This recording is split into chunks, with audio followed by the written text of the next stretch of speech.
ದರ್ಶನ್ ನನ್ನ ಮಗ ಅಂತ ಹೇಳ್ತಾ ಇದ್ದಂತ ಸುಮಲತಾ ಅಂಬರೀಶ್ ಅವರೇ ಕಷ್ಟ ಕಾಲದಲ್ಲಿ ಕಷ್ಟ ಸುಖ ಕೇಳೋಕೂ ಬರ್ಲೇ ಇಲ್ಲ ಅಂತ ದರ್ಶನ್ ಅಭಿಮಾನಿಗಳು ಕೆಂಡವಾಗಿದ್ದು ಇದೆ. ಆದ್ರೆ ಸುಮಲತಾ ಅಂಬರೀಶ್ ಅವರು ಮಾತ್ರ ಯಾರು ಏನೇ ಹೇಳಿದ್ರು ತಮಗೆ ಏನ್ ಅನ್ಸುತ್ತೆ ಹಾಗೆ ಇದ್ದಾರೆ. ಇದೇ ವೇಳೆ ದರ್ಶನ್ ಅವರ ಡೆವಿಲ್ ಚಿತ್ರಕ್ಕೆ ಶುಭ ಕೋರಿದ್ದಾರೆ. ರೆಬಲ್ ಸ್ಟಾರ್ ಅಂಬರೀಶ್ ಅವರ 7ನೇ ಪುಣ್ಯ ಸ್ಮರಣೆ ಅಂಗವಾಗಿ ಸಮಾಧಿಯಲ್ಲಿ ವಿಶೇಷ ಪೂಜೆಯನ್ನ ಸಲ್ಲಿಸಿದಂತಹ ಸುಮಲತಾ ಅಂಬರೀಶ್ ಅಂಬಿ ತನ್ನ ಬದುಕಿನ ಪ್ರತಿಯೊಂದು ಕ್ಷಣಕ್ಕೂ ಸ್ಫೂರ್ತಿಯಾಗಿದ್ರು ಅಂತ ಭಾವುಕರಾಗಿ ನೆನಪಿಸಿಕೊಂಡ್ರು. ಅಭಿಮಾನಿಗಳ ಪ್ರೀತಿ ಆಶೀರ್ವಾದ ಪ್ರತಿದಿನ ಕಾಣಿಸ್ತಾ ಇದೆ.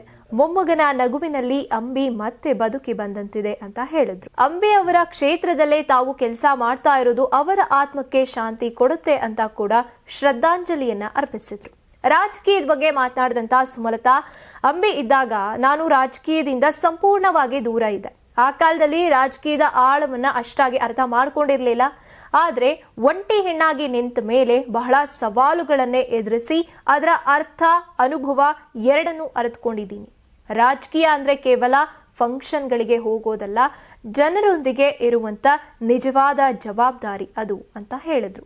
ಇನ್ನು 2028ರ ಚುನಾವಣೆಯಲ್ಲಿ ಸ್ಪರ್ಧೆ ಮಾಡ್ತೀರಾ ಅನ್ನುವಂತ ಪ್ರಶ್ನೆಗೆ ಇದ್ರ ಬಗ್ಗೆ ಈಗ ಯಾವುದೇ ಮಾತುಕತೆಯನ್ನ ನಡೆಸ್ತಾ ಇಲ್ಲ ಅನ್ನೋದ್ರ ಬಗ್ಗೆ ಅವರು ಸ್ಪಷ್ಟಪಡಿಸಿದ್ರು.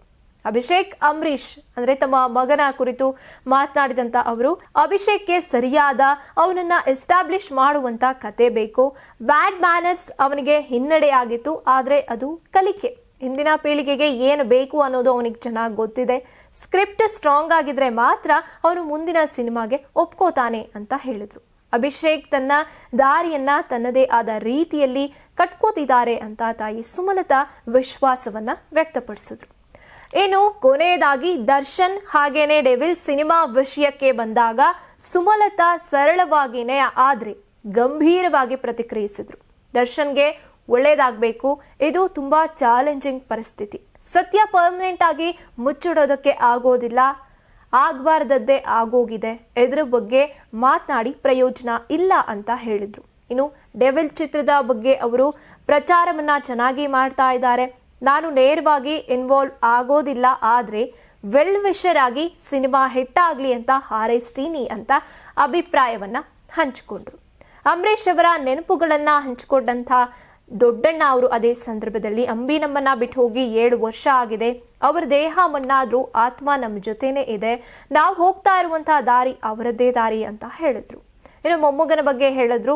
ಮರಿ ರೆಬಲ್ ಸ್ಟಾರ್ಗೆ ಈಗ 1 ವರ್ಷ. ಅವನ ಮೊದಲ ನುಡಿ ತಾತ ಅಂತ ಕರೆದಿದ್ದಾನೆ. ಇನ್ನು ಅಂಬಿ ಫೋಟೋ ನೋಡಿದಂಥ ಕೂಡ್ಲೆ ಗುರುತಿಸ್ತಾನೆ, ಈ ಹುಡುಗ ತಾತನ್ಗಿಂತ ಒಂದು ಕೈ ಮೇಲೆ ಇರ್ತಾನೆ ಅಂತ ಹೇಳ್ತಾ ಇದ್ದಾರೆ. ಇನ್ನು ಫೈನಲ್ ಆಗಿ ಏನಪ್ಪಾ ಅಂದ್ರೆ, ಸುಮಲತಾ ಅಂಬರೀಶ್ ಅವರು ದರ್ಶನ್ ಒಂದು ಪ್ರಕರಣಗಳು ಏನೇನಾಯ್ತು, ಅಲ್ಲಿ ಸಾಕಷ್ಟು ವಾದ ವಿವಾದಗಳಿಗೆ ಒಳಗಾದ್ರು, ಕಷ್ಟ ಕಾಲದಲ್ಲಿ ಕೈ ಹಿಡಿಲಿಲ್ಲ ಅನ್ನೋದಾಗಿ ಹೇಳ್ತಾ ಇದ್ರು. ಜನತೆ ಹೇಳ್ತಲೇ ಇರ್ತಾರೆ ಕೂಡ, ಆದ್ರೂ ಕೂಡ ನಾನು ಒಬ್ಬ ವೆಲ್ ವಿಷರ್ ಆಗಿ ಸದಾಕಾಲ ಇರ್ತೀನಿ ಅಂತ ಡೆವಿಲ್ ಸಿನಿಮಾಗೆ ವಿಶಸ್ ಅನ್ನ ಸುಮಲತಾ ಅಂಬರೀಶ್ ಅವರು ತಿಳಿಸಿದ್ದಾರೆ. ತುಂಬಾ ದಪ್ಪ ಇದ್ದೀರಾ, ಅದರಲ್ಲೂ ಯಾವುದೇ ಸೈಡ್ ಎಫೆಕ್ಟ್ ಇಂದ ಸಣ್ಣ ಆಗ್ಬೇಕಾ? ಎಷ್ಟೋ ಜನ ಹೇಳ್ತಾ ಇದ್ರಿ, ಸರ್ ನಾನು ಜಿಮ್ಗೆ ಹೋಗ್ತಾ ಇದ್ದೀನಿ ಆದ್ರೂ ಸಣ್ಣ ಆಗ್ತಾ ಇಲ್ಲ, ಸರ್ ವರ್ಕೌಟ್ ಮಾಡ್ತಾ ಇದ್ದೀನಿ ಆದ್ರೂ ಸಣ್ಣ ಆಗ್ತಾ ಇಲ್ಲ ಅಂತ ಹೇಳ್ತಾ ಇದ್ರಲ್ಲ. 100% ಯಾವ ಜಿಮ್ಗೂ ಹೋಗ್ದಂಗೆ ವರ್ಕೌಟು ಮಾಡ್ದಂಗೆ ನೀವು ಸಣ್ಣ ಆಗ್ಬೋದು. ಪ್ರತಿದಿನ ಬೆಳಿಗ್ಗೆ ಸಂಜೆ 2 ಟೈಮ್ ನಮ್ಮ ಜೀನಿ ಸ್ಲಿಮ್ ನ ಯೂಸ್ ಮಾಡಿ ಯಾವುದೇ ಸೈಡ್ ಎಫೆಕ್ಟ್ ಇಲ್ದಂಗೆ ನೀವು ಸಣ್ಣ ಆಗ್ತೀರಾ. ಯಾಕೆಂದ್ರೆ ಜೀನಿ ಸ್ಲಿಮ್ ಒಂದು ಉತ್ತಮ ಆಹಾರ. ನಿಮಗೆ ಮಾಧ್ಯಮದಲ್ಲಿ ಕೆಲಸ ಮಾಡುವ ಆಸಕ್ತಿ ಇದೆಯಾ? ಹಾಗಾದ್ರೆ ಕರ್ನಾಟಕ ಟಿವಿ ಡಿಜಿಟಲ್ ಮೀಡಿಯಾದಲ್ಲಿದೆ ನಿಮಗೆ ಒಳ್ಳೆಯ ಅವಕಾಶ.